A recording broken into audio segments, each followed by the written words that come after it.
오늘 하나님께서 우리에게 주신 말씀은 마태복음 27장 45절부터 54절까지의 말씀입니다. 우리 한 절씩 교독하시고 마지막 절을 함께 읽겠습니다. 제6시로부터 온 땅에 어둠이 임하여 제9시까지 계속되더니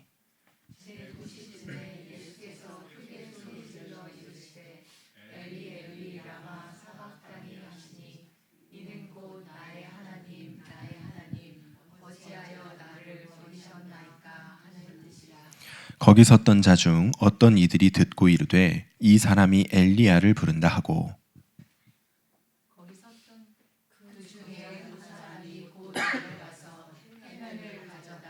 신 포도주에 적시어 갈대에 꿰어 마시게 하거늘 그 남은 사람들이 이르되 가만두라 엘리야가 와서 그를 구원하나 보자 하더라. 예수께서 다시 크게 소리 지르시고 영혼이 떠나시니라. 이에 성소 휘장이 위로부터 아래까지 찢어져 둘이 되고 땅이 진동하며 바위가 터지며 무덤들이 열리며 자던 성도의 몸이 많이 일어나되 예수의 부활 후에 그들이 무덤에서 나와서 거룩한 성에 들어가 많은 사람에게 보이니라. 백부장과 및 함께 예수를 지키던 자들이 지진과 그 일어난 일들을 보고 심히 두려워하여 이르되 이는 진실로 하나님의 아들이었도다 하더라. 아멘. 하나님의 말씀입니다. 성금요일입니다. 미국에서는 이 성금요일을 굿 프라이데이라고 부르더라고요. 예수님께서 우리를 위하여 생명을 내어 주셔서 그래서 우리가 구원을 얻을 수 있게 된 날이기 때문에 굿 프라이데이라고 부르는 것 같습니다. 그런데 누군가에게는 이 성금요일이요 굿 프라이데이가 아니라 테러블 프라이데이일 것 같습니다. 누구일까요? 마귀에게 그렇겠죠. 여러분 PTSD라는 말을 들어보셨습니까? PTSD 외상 후 스트레스 장애라는 증상입니다. 전쟁이나 폭력이나 사고나 어떤 자연재해와 같은 크게 충격적인 사건을 경험한 사람이 어떤 특정한 상황에서 그때의 그 충격이 다시 떠올라서 그 충격으로 인하여 오늘의 나를 괴롭히는 것, 그게 PTSD, 외상 후 스트레스 장애라는 것입니다. 아마 마귀는 해마다 이 성금요일이 되면 PTSD에 시달리고 있을 것 같습니다. 마귀의 입장에서는 이 성금요일이요 정말 생각하기도 싫은 끔찍한 날이겠죠. 왜 그러냐? 마귀는요 성금요일에 사실은 예수님에게 완전히 속았기 때문에 그렇습니다.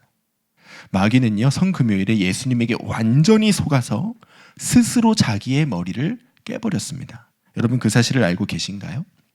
우리 지난 주일에 종려주일 예수님이 예루살렘에 입성하시는 모습을 우리가 함께 살펴보았습니다. 예수님이 어떤 말씀을 이루기 위해서 예루살렘에 들어가셨다고 했죠? 자, 많은 말씀을 이루셨지만 성경의 가장 앞에 있는 말씀은 무엇이냐? 예수님이 성취하신 말씀. 창세기 3장 15절입니다. 읽어보겠습니다. 시작. 내가 너로 여자와 원수가 되게 하고 내 후손도 여자의 후손과 원수가 되게 하리니 여자의 후손은 내 머리를 상하게 할 것이요 너는 그의 발꿈치를 상하게 할 것이니라 하시고. 자, 여기서 여자의 후손이 예수님이라고 했죠. 예수님은 누구를 통하여 이 땅에 태어나셨나요? 동정녀 마리아를 통해서 이 땅에 태어나셨습니다. 남자와는 상관이 없이 이 땅에 오셨지요. 그래서 여자의 후손입니다. 그리고 그 예수님께서 종려주일에 살펴보았던 것과 같이 마귀의 뱀의 머리를 깨기 위하여 머리를 상하게 하기 위하여 예루살렘에 들어가셨습니다. 그 장면은 너무나 아름다웠고 멋있었습니다. 마치 전쟁에 출정하는 장수의 모습처럼 모든 사람들이 다 예수님을 환영하면서 종려나무, 승리를 상징하는 종려나무 가지를 흔들면서 그 놀라운 환호 속에서 예수님이 멋있게 예루살렘을 들어가셨지요. 그런데 불과 오늘 이 성금요일까지 5일밖에는 지나지 않았습니다. 5일밖에는 지나지 않았는데 그 사이에 예수님의 모습이 너무나 완전히 달라져 있는 거예요. 예루살렘에 들어가실 때는 너무 멋있는 장군처럼 들어가셨는데 불과 5일 후에 예수님은요 십자가에 달려 죽으시는 세상에서 가장 비참한 죄인의 모습이 되어 있으셨습니다. 십자가 처형은요, 여러분, 정말 웬만한 사람에게는 내리지 않는 벌입니다.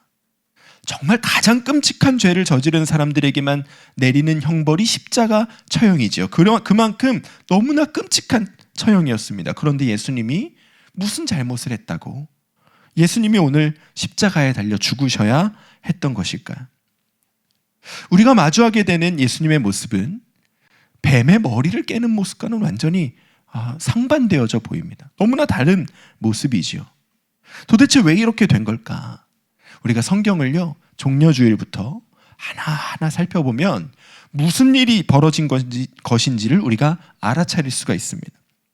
자, 예수님께서 종려주일에 예루살렘에 입성하신 다음부터 매일마다 예루살렘에 갔다가 밖으로 나가셨다가 예루살렘을 이렇게 왔다 갔다 하시면서 무슨 일을 하셨는지가 쭉 기록되어져 있습니다. 근데 그 말씀들을 보면요, 하나같이 무슨 생각이 드냐면 예수님이 죽고 싶어서 안달나신 거 아닌가? 그런 생각이 듭니다. 여러분, 예수님이 종려주일에 예루살렘에 들어가셨습니다.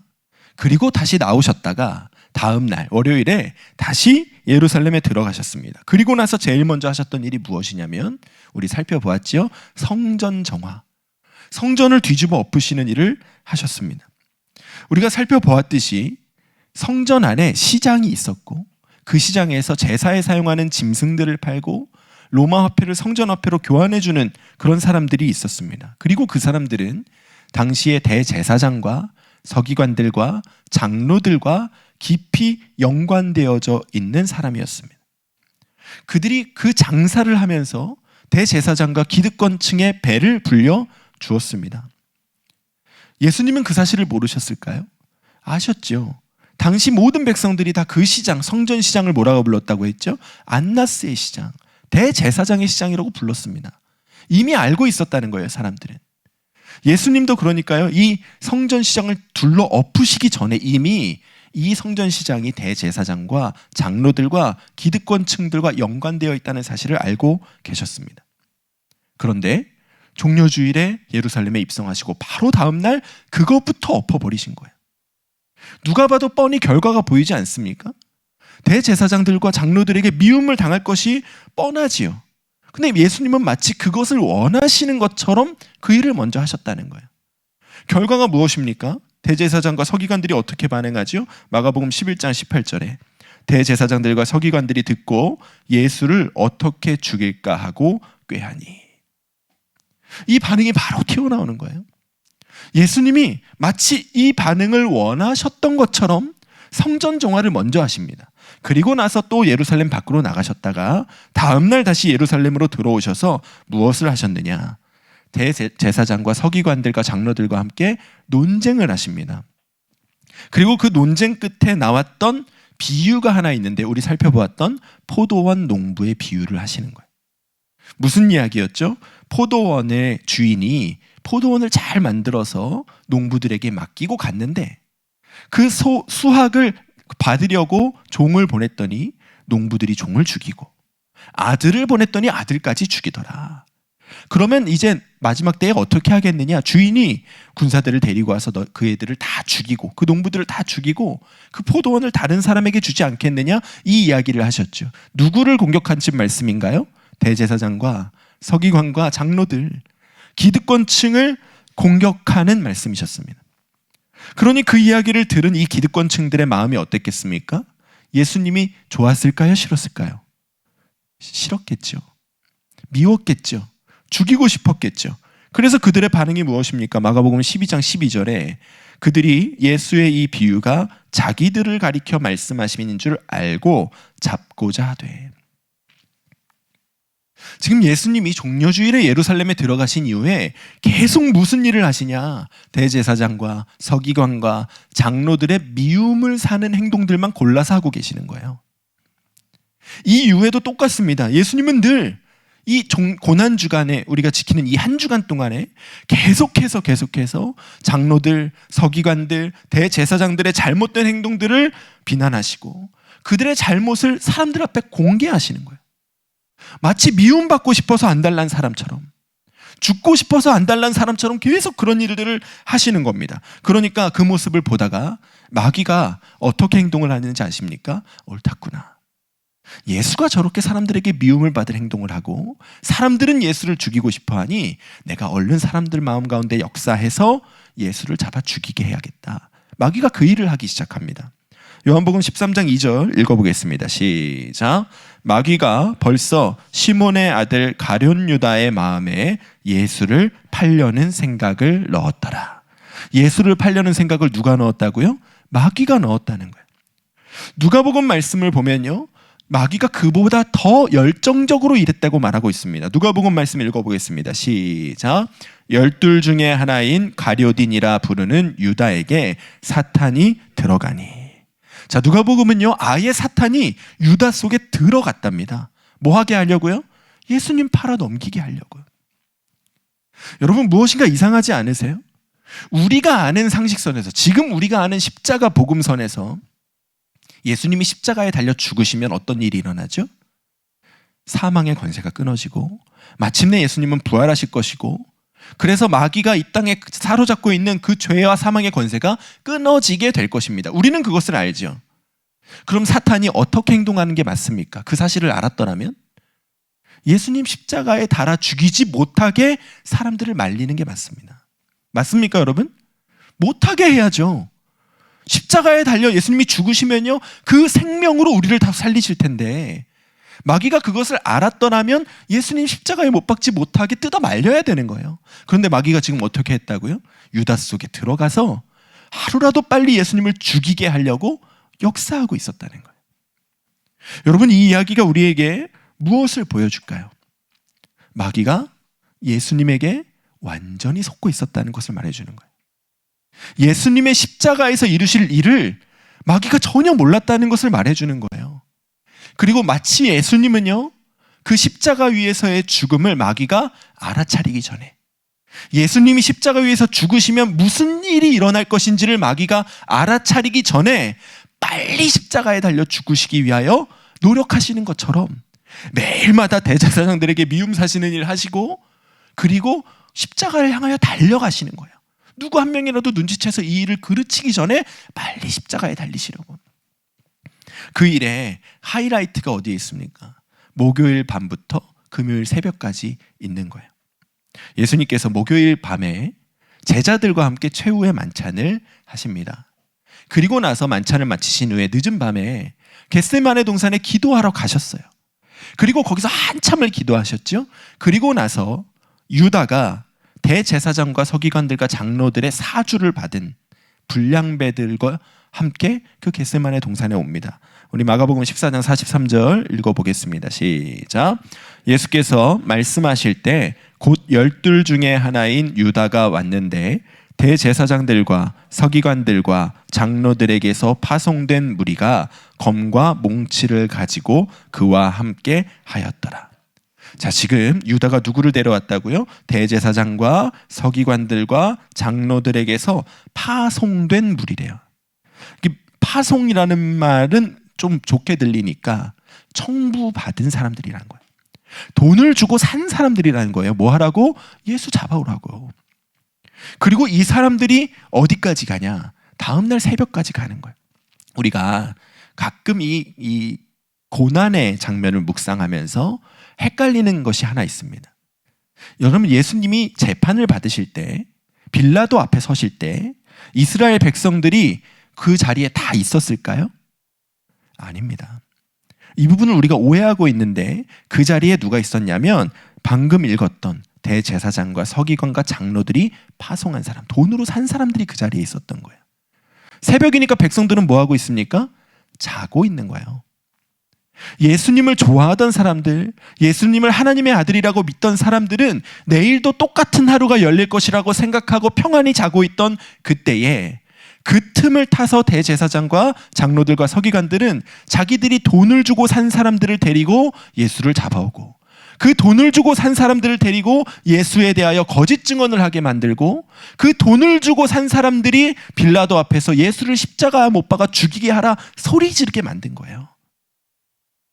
이 사람들과 함께 대제사장과 장로들이요, 그 밤 사이에, 목요일부터 금요일 새벽 사이에 예수를 잡아 죽이는 일을 아주 급하게 지금 끌고 가고 있는 거예요.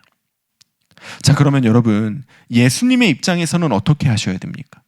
억울하잖아요. 예수님이 하지도 않은 일을 했다고 얘기하고, 예수님의 말씀을 비꼬아서 마치 하나님을 모독하는 것처럼 거짓 증언을 하고 있는 사람들이 지금 눈앞에 있는데, 재판을 받으시는 중에 그런 거짓 증언들이 계속 일어나는데, 그럼 예수님은 뭐라고 하셨어야 되는 거죠? 지금 밤이 늦었으니까 내일 이야기합시다. 저 사람들은 다 지금 거짓 증언하는 자들이니까 내일 더 많은 백성들이 진짜로 보고 들은 것이 무엇인지 내일 날이 밝으면 한번 시시비비를 가려봅시다. 그래야지 맞는 거예요. 근데 예수님은 어떻게 하시죠? 한마디도 대답을 하지 않으세요. 그들의 거짓 증언에 대해서 한마디도 대답을 하지 않으세요. 그리고 어떤 말에는 대답을 하시냐면요, 대답을 하면 불리해지는 내용에만 대답을 하세요. 무슨 질문에 대답을 하십니까? 네가 하나님의 아들 그리스도냐? 이 질문에 대답을 하세요. 내가 그니라. 네가 유대인의 왕이냐? 이 질문에 내가 그니라. 여러분, 이렇게 대답하면 빨리 죽을 게 분명하잖아요. 그러니까 예수님은 죽음을 늦추는 대답은 하지 않으시고요, 죽음을 당겨오는 대답만 지금 계속하고 계시는 거예요. 빨리빨리 십자가를 향하여 나아가고 계시는 거예요. 마귀가 마치 예수님의 작전을 알아차리기 전에 빨리 십자가에 달려 죽으시기를 원하시는 것처럼 그렇게 십자가를 향하여 달려가시는 것이죠. 결과가 무엇입니까? 마가복음 15장 25절에 때가 제3시가 되어 십자가에 못 박으니라. 제3시라는 것은요, 우리 시간으로 생각하면 오전 9시쯤입니다. 전날 밤늦게 잡히신 예수님께서요, 다음날 9시, 아침 9시에 십자가에 달리셨다는 거예요. 뭐 이렇게 급한 처형이 다 있습니까? 근데 그 일을 누가 하신 거냐? 예수님이 원하셨다는 거예요. 누구 하나 이 예수님의 십자가에서의 죽음을 방해하지 못하게 하기 위하여, 마귀가 혹시라도 그것을 깨닫고 방해하지 못하게 하기 위하여 십자가를 향하여 달려가셨던 것이죠. 여러분, 예수님 왜 그렇게 하셨을까? 예수님만이 아셨던 비밀이 있습니다. 예수님만이 아셨던 비밀, 그게 무엇이냐면 예수님의 십자가의 죽음 안에 생명이 감추어져 있다는 거예요. 그것을 아무도 몰랐고 예수님만 아셨어요. 내가 십자가에 달려 죽어야 생명들이 살아난다는 거. 내가 십자가에 달려 죽어야 수많은 영혼들을 살려낼 수 있다는 것을 예수님만 아셨어요. 그래서 성경 곳곳에서 이 십자가 복음을 뭐라고 표현하냐면 비밀이라고 표현하는 거예요. 비밀. 그것을 예수님만 아셨고, 그 비밀을 마귀가 눈치채기 전에 속전속결로 죽음을 향하여 달려가신 것이죠. 그리고 그 십자가에 달려 죽으심으로 이제 생명의 열매들이 일어나기를 시작하는 거예요. 예수님이 십자가에 달려 죽으신 후에 무슨 일이 일어났습니까? 오늘 말씀 51절부터 53절까지 우리 한번 읽어보겠습니다. 시작. 이에 성소 휘장이 위로부터 아래까지 찢어져 둘이 되고 땅이 진동하며 바위가 터지고 무덤들이 열리며 자던 성도의 몸이 많이 일어나되, 예수의 부활 후에 그들이 무덤에서 나와서 거룩한 성에 들어가 많은 사람에게 보이니라. 아멘. 여러분, 예수님이 죽으신 후에 무슨 일이 일어났다고요? 죽음의 권세에 눌려있던 자들, 죽어서 잠자던 자들이 일어났다는 거예요. 죽음의 권세가 끊어지고 그들에게 무엇이 부어졌다는 건가요? 생명이 부어졌다는 거예요. 더 이상 마귀가 자기가 가지고 있는 그 죽음의 권세로 사람들을 억눌러 놓지 못하게 되었다는 것이죠. 예수님의 죽음 안에 감추어졌던 생명이 죽음을 통하여 이 땅 가운데 실제가 되어지는 모습을 오늘 말씀이 우리에게 보여주고 있는 거예요. 여러분, 마귀가 이 순간에 어떤 생각을 했을까요? 완전히 속았다. 완전히 속았다. 아마 마귀가 그 생각을 하지 않았겠습니까? 여러분, 이것이 십자가 복음입니다. 예수님께서는요, 죽음을 통하여 생명을 꽃피우기 위하여 죽음을 향해 달려가셨어요. 그리고 십자가에서 죽으심으로 정말 많은 생명의 열매들을 맺으셨죠. 지금 여기에 있는 분들이 다 그 죽음을 통하여 꽃피어난 생명들이잖아요. 여러분, 우리가 기억해야 할 것이 하나 있습니다. 죽음을 통하여 생명을 꽃피어내신 주님이 지금 어디 계시지요? 우리 안에 계십니다. 우리 가운데 계시잖아요. 그러므로 우리에게도 똑같은 예수님의 비밀이 적용이 되는 거예요. 우리도요, 죽음을 통해 생명을 피워내는 사람들이라는 것을 기억해야 한다는 거예요. 여러분, 예수님이요, 죽음을 통하여 생명을 꽃 피워내시는 그 길을 달려가시면서 사람들에게 수도 없이 했던 얘기가 있습니다. 우리가 어떻게 살아야 하느냐, 우리는 어떤 삶을 살아야 하느냐, 예수님 우리에게 말씀하셨죠. 우리 마태복음 16장 말씀 24절 25절 읽어보겠습니다. 시작. 이에 예수께서 제자들에게 이르시되 누구든지 나를 따라오려거든 자기를 부인하고 자기 십자가를 지고 나를 따를 것이니라. 누구든지 제 목숨을 구원하고자 하면 잃을 것이요 누구든지 나를 위하여 제 목숨을 잃으면 찾으리라. 아멘. 여러분, 자기를 부인하고 자기 십자가를 지라는 것이 무슨 말이죠? 죽으라는 거예요. 죽으라는 거. 여러분, 자기 십자가를 지고 갔던 사람들 중에서 죽지 않은 사람들이 아무도 없습니다. 우리 이번 주 십자가 부흥회 때 말씀도 들었고요. 아까 영상에도 나왔죠. 십자가에 달린 사람들은 어떻게 되죠? 아까 망치로 다리를 치는 거 보셨습니까? 다리를 꺾는 거예요. 이 사람 죽었는지 안 죽었는지 확인하는 거예요. 그리고 안 죽었으면 다리를 꺾어서 더 빨리 죽게 만드는 거예요. 예수님에게는 어떻게 했죠? 십자가 창으로 옆구리를 찔렀어요. 피와 물이 쏟아지게 만들었어요. 그리고 죽은 게 확인이 된 후에야 십자가에서 내려놓는 거라고요. 자기 십자가를 지고 갔던 사람 중에 죽지 않은 사람은 아무도 없어요, 세상에. 그러므로 예수님이 우리에게 자기 십자가를 지고 나를 따르라 하신 말씀은 무슨 뜻입니까? 죽으라는 얘기예요. 죽어야 된다는 거예요. 죽어야 생명을 얻고 죽어야 생명을 꽃 피울 수 있다는 거예요. 예수님이 그러셨던 것처럼 우리도 우리 십자가에 달려 죽어야, 그래야 우리도 죽음을 통하여 생명을 꽃 피워내는 삶을 살 수 있다는 것이죠. 그래서 여러분, 유명한 말씀이 하나가 더 있죠. 요한복음 12장 말씀을 읽어보겠습니다. 시작. 내가 진실로 진실로 너희에게 이르노니 한 알의 밀이 땅에 떨어져 죽지 아니하면 한 알 그대로 있고 죽으면 많은 열매를 맺느니라. 아멘. 예수님께서 가셨던 그 십자가의 길, 죽음을 통하여 생명을 꽃 피워내는 그 길을 우리도 가야 한다는 거예요. 우리도 내 십자가를 지고 내 십자가에 달려 죽고, 그렇게 내가 죽어질 때 우리의 삶을 통해 생명의 열매를 거두는 삶을 살아갈 수 있다는 것이죠. 여러분, 그것이 성도들의 부르심인 거예요. 예수님의 생명을 꽃 피우는 역사는요, 내가 살겠다 발버둥 칠 때 일어나는 게 아니라는 거예요. 내가 죽겠다 할 때, 그리고 마침내 그 죽음을 통과하여 내가 죽음의 길을 통과하게 되었을 때, 그때 예수님의 생명의 역사가 우리를 통하여 일어나는 거라는 거예요. 한국에서 가장 많은 아이들을 입양해서 키우고 계시는 목사님 부부가 계세요. 김상훈 목사님, 윤정희 사모님이라는 분이신데, 이분이 11명의 아이들을 입양해서 키우셨어요. 부부가 결혼해서 살면서 자녀를 갖기 위해 노력을 했는데 4번의 유산을 경험하신 후에 이제는 내 배로 아이를 낳기보다 사랑으로 낳는 아이를 키우자 해서 아이들을 입양을 하기를 시작했습니다. 2000년부터 8남 3녀를 입양해서 키우고 계세요. 그 중에 넷째 요한이라는 아이가 있습니다. 이 아이가 친부모에게 한번 버림받았고, 그리고 보호소에 있다가 한번 입양이 되어 갔다가 한 달 만에 다시 버림을 받았어요. 그러니까 이 아이의 마음 가운데 얼마나 상처가 있었겠습니까? 버림받는 거에 대한 상처. 게다가 이 아이가요, 퇴행성 발달 장애와 지적 장애를 가지고 있었어요. IQ 64래요. 64. 그런 요한이를 다 알면서도 입양해서 데려왔어요. 그리고 그 아이를 사랑으로 품고 기르기를 시작하는데 아이가 도무지 마음을 열지를 않는 거예요. 아무리 사랑을 주고 아무리 정성 들여 돌봐도 아이는 마음을 열지 않아요. 그동안 받았던 상처가 있으니까. 나는 엄마 없어, 나는 가족 없어, 입버릇처럼 그 말만 계속 하더라는 거예요. 요한이가 7살 때 유치원에서 성탄절 발표회를 했는데, 마지막에 그런 시간 있잖아요. 아이들이 다 나와서 쭉 줄 서가지고 엄마 아빠 사랑해요 인사하는 시간.